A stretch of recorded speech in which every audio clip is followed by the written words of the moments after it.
भीलवाड़ा में गर्मी अपना रुद्र रूप दिखा रही है। सूर्य उदय के साथ ही प्रचंड गर्मी पड़ना शुरू हो जाती है। वहीं नौतपा 23 मई से शुरू हो चुका है, जो कि 2 जून तक इसका सीधा असर देखने को मिलेगा। एक तरफ जहां प्रचंड गर्मी की रुद्रता देखने को मिल रही है, वह भीलवाड़ा शहर में अघोषित बिजली कटौती से जनजीवन अस्त व्यस्त हो तो दिखाई दे रहा है। इस बार गर्मी का पारा 45 डिग्री के पार पहुंच गया है। वहीं राहत के लिए लगे एसी, कूलर, पंखे बिजली कटौती के चलते नकारा साबित होते दिखाई दिए हैं, जिसके चलते आमजन के पसीने छूटते दिखाई दे रहे हैं। सरकारों के 24 घंटे बिजली उपलब्ध कराने के वादे थोते नजर आ रहे हैं। नौतपा को लेकर कारोई के विश्व प्रख्यात ज्योतिष शास्त्र के ज्ञाता पंडित गोपाल व्यास और गंगापुर के लाल किताब के ज्ञाता पंडित किशन वैष्णव ने बताया कि शास्त्रों के अनुसार नौतपा के अंतर्गत कहा जाता है कि सूर्य रोहिणी नक्षत्र में प्रवेश करने के बाद 9 दिन का नौतपा रहता है। ये रोहिणी नक्षत्र 23 मई से प्रारंभ होकर 2 जून तक रहेगा। वैसे सूर्य आगामी 8 जून तक रोहिणी नक्षत्र में रहेंगे। ऐसे में गर्मी के सीजन में नौतपा के 9 दिन सबसे अधिक गर्मी वाले होते हैं, क्योंकि इस दौरान सूर्य की किरणें सीधे धरती पर पड़ती है, जिससे तापमान बढ़ जाता है। इस दौरान तेज गर्मी के साथ लू और तेज हवाएं भी चलती है। वहीं इस दौरान बारिश भी होती है। नौतपा के दौरान हुई बारिश को अच्छा आने वाले समय का संकेत माना जाता है।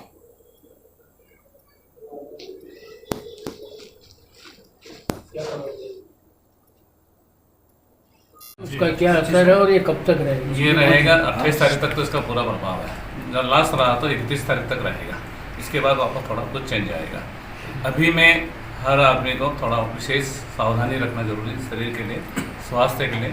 बहुत सारी जगह द्रव्य चीज़ में जो भी है, लिक्विड वाली चीज़ें हैं, जैसे गन्ने का रस हो गया, ऐसे जूस में जो भी चीज़ है उसका यूज करना चाहिए। पानी विशेष सेवन करना चाहिए। इससे स्वास्थ्य के लिए हर आदमी के लिए, और गर्मी में काम है तो बाहर निकलना चाहिए। बाकी गर्मी के विशेष में थोड़ा शरीर के लिए नौतपा की स्थिति आती क्यों आती है? ये सूर्य के बदलाव के हिसाब से होता है। इस आधार से जो, और ये जब तक रोहिणी नहीं तपती है तो फिर मौसम के हिसाब से, मानसून के हिसाब से भी इसका इफेक्ट नहीं होता। तो ये बनना बहुत ज़रूरी है। ये बनने से बरसात का विशेष प्रभाव रहेगा। इससे बरसात का जो आना चाहिए, जितना औसतन आना चाहिए, वो पानी का प्रभाव इसमें बढ़ेगा। कम होगा तो उसमें बरसात कम आएगी, और इसका ज़्यादा रहेगा तो उससे बरसात का प्रभाव ज़्यादा रहेगा। इससे मानसून अच्छा बढ़ेगा। तो अगली बार बारिश अच्छी होनी चाहिए। पहले से जो हुआ ये 2-3 साल से अब के जो मतलब होना चाहिए, से मेरे हिसाब से पहले से ठीक होगा, अच्छा रहेगा। ये जो जाएगा इसमें जितना और बढ़ेगा, 28 तारीख इसका प्रभाव यदि इसी स्थिति में रहा तो बरसात अच्छी होगी, पूरा विश्वास बेस्ट अच्छा रहेगा। अच्छी बरसात होने का मानसून बनेगा। और 27 नक्षत्र जो हिसाब से जो मानना चाहता है कि 27 नक्षत्र होता है। हर नक्षत्र 13 दिन में, कभी 2 दिन 14 दिन के आगे 1 दिन का आगे पीछे होता है, नक्षत्र बदलता है। अभी रोहिणी नक्षत्र चल रही है। रोहिणी नक्षत्र शायद कल ही लगी मेरे हिसाब से, ये आज लगे मेरे हिसाब से अंदाजे जो है। रोहिणी के हिसाब से ये तपना जरूरी है शास्त्र में, और पुराने वैज्ञानिक के हिसाब से समझ लो, जितना पंचांग जो है खगोल के हिसाब से मानते हैं, तो रोहिणी जितनी तपेगी उतना भूमि में जितना इसका उफान आएगा, उससे इसके मानसून में बहुत इफेक्ट करेगा। तो इफेक्ट होने से बरसात का बहुत प्रभाव आएगा। इससे बरसात बढ़ेगी, बरसात अच्छी होगी। इसलिए होना जरूरी है। इसके जहाँ जिस एरिया में जो होना चाहिए, उस एरिया के हिसाब से पूरा भारतखंड का ही पूरा सब कुछ लागू होता है। तो उस एरिया के हिसाब से हर एक नक्षत्र का अलग अलग माना जाता है। अश्विनी है, भरणी है करते हैं, तो रोहिणी तपना जरूरी है। और इसके हिसाब से, पूर्ण हिसाब से आद्रा नक्षत्र का विशेष इसके भाग में मानसून जो होता है, वो अपन फसल के लिए भी, और बीज बोनी जिसे अपन बोलते हैं, जैसे वो इसका पूरा इफेक्ट रहेगा। कहीं ना कहीं आपका जो कहने का तात्पर्य है, उसके आधार पर विज्ञान और ज्योतिष यानी शास्त्र जी एक ही तर्ज पर चलते हैं। इनकी भविष्यवाणी एक ही तर्ज पर होती है। एक ही नहीं, वैसे विज्ञान तो 2nd पोजीशन में रहा है। पहले खगोल चला है, खगोल से विज्ञान बना है। खगोल के हिसाब से आज 100 साल पहले पंचांग लिख देता है कि इतनी तारीख को इतने बजे सूर्य ग्रहण इतने बजे इतने मिनट में होगा, इतने बजे में इसका उत्तरायण होगा। उसी तरह चंद्र ग्रहण इतनी तारीख को इतना होगा, तो वो चीज़ 1 मिनट ही आगे पीछे नहीं होती। तो खगोल से विज्ञान बना है। शास्त्र जो है ज्योतिष से विज्ञान बना, नॉट विज्ञान से ज्योतिष नहीं बना। तो ज्योतिष में तो कर्म है, और उसके साथ अंगणित गणित का जो विशेष करने वाला हो तो फलित कभी गलत नहीं जा सकती।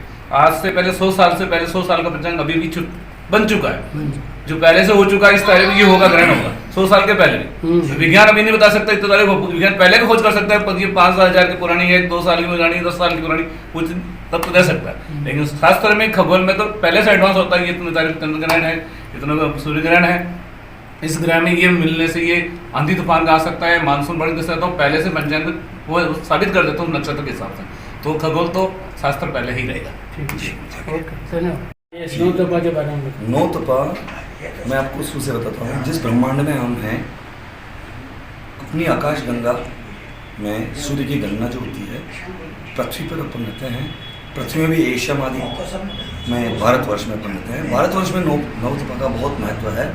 उसका कारण है सूर्य अपनी उच्च राशि के ऊपर उच्च अंशों में 10 अंश के पश्चात मेष राशि से शुरू होता है सूर्य। अश्विनी, भरणी, कृतिका, रोहिणी। रोहिणी नक्षत्र में सूर्य पृथ्वी के बहुत करीब होता है, बहुत पास होता है। उस कारण पृथ्वी के ऊपर सूर्य का ताप पड़ता है। और ये जो 9 दिन है, रोहिणी नक्षत्र इस समय चलता है। 27 प्रकार के नक्षत्र है। इन 27 नक्षत्र में चंद्रमा और सूर्य अपने एक निश्चित अवधि के अंदर चलते हैं।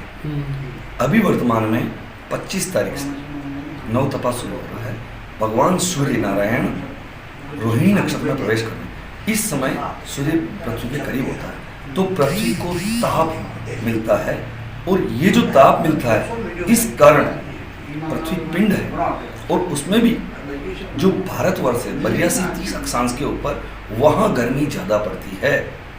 दिल्ली, राजस्थान, हरियाणा, रेवाड़ी, आगरा, सीकर, भीलवाड़ा, जोधपुर, इन शहरों में विशेष तौर पर नौ तपे का प्रभाव रहेगा। इससे इन एरियो में, इन क्षेत्र में वायुमंडल में पूर्णतया गर्मी हो जाती है और इसके कारण पृथ्वी गर्म होती है।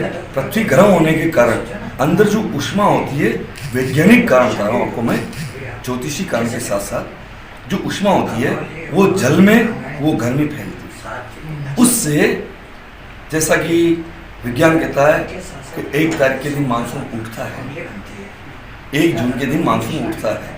और देखिए आप नौ तपा 25 से शुरू, 25, 26, 27, 28, 29, 30, 31 और 1 है ना, 8 दिन हो गए। कभी कभी नक्षत्र कम घड़ी पल का होता है, तो 8 दिन से 9 दिन जो गर्मी पड़ती है, भीषण गर्मी पड़ती है, उस कारण जो पृथ्वी गर्म होती है, उससे जो ऊष्मा होती है वो समुद्र के अंदर प्रवाहित होती है। तो ये नौ तपा वैसे आम लोगों के लिए फायदेमंद है। जी जी जी, किसानों के लिए। और खगोल गणना में एक नाम बहुत उच्च स्तर पर गया था, माघ भंडू। माघ ऋषि जो थे, उनकी खगोल भविष्यवाणियाँ बहुत श्रेष्ठतम थी। उनकी कुछ पुस्तकें मेरे पास भी है, कुछ अध्ययन मैंने भी किया है। तो जैसे कि होली के दिन धूम्र कहाँ जा रही है, जिस तिथि वार नक्षत्र के दिन किस प्रकार का वायुमंडल में बादल हो रहे हैं कि नहीं हो रहे हैं, वायु किस प्रकार चल रही है, उसके आधार पर इस बार रोहिणी नक्षत्र में भगवान सूर्य नारायण अपनी उच्चतम स्थिति में होने के कारण किसानों के लिए बहुत लाभदायक है। परंतु खगोलीय घटना के अनुसार 4-4, 5-5 ग्रहों का एक साथ समायोजन होने के कारण भीषण अग्निकांड, साथ ही साथ चक्रवात, अधिक वायु वेग और ओलावृष्टि होगी। और रही बात किसानों के लिए फायदेमंद है। इस वर्ष बारिश की अच्छी संभावनाएं हैं और श्रेष्ठ संभावनाएं हैं। ठीक।